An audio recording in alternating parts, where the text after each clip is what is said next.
সবাইকে, আশা করি সকলেই ভালো আছেন। ফেরদৌসী কুকিং ইউটিউব চ্যানেলে আপনাদের সকলকে জানাই স্বাগত। আজকে আমরা আপনাদেরকে দেখাবো কিভাবে কাঁচা আমের জুস তৈরি করতে হয়।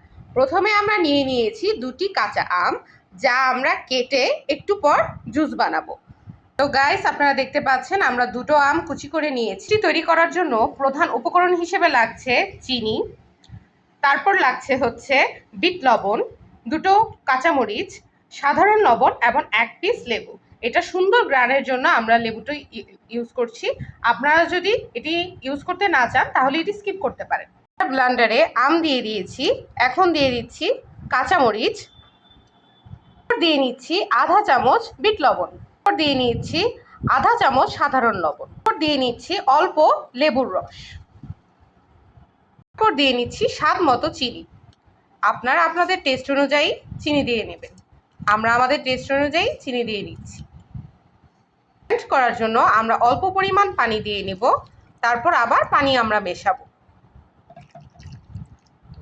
এখন আমরা শরবতটি ঢেলে নিচ্ছি।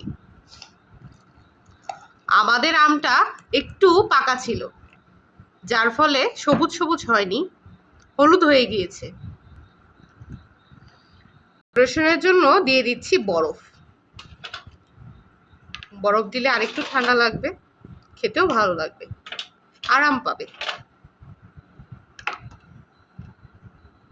গাইস, দেখতে পাচ্ছেন তৈরি হয়ে গিয়েছে আমাদের কাঁচা আমের শরবত। তো এই শরবতটি ভালো লাগলে অবশ্যই আমার মায়ের চ্যানেলটি লাইক, কমেন্ট অ্যান্ড সাবস্ক্রাইব করবেন এবং শেয়ার করতে ভুলবেন না কিন্তু। ধন্যবাদ।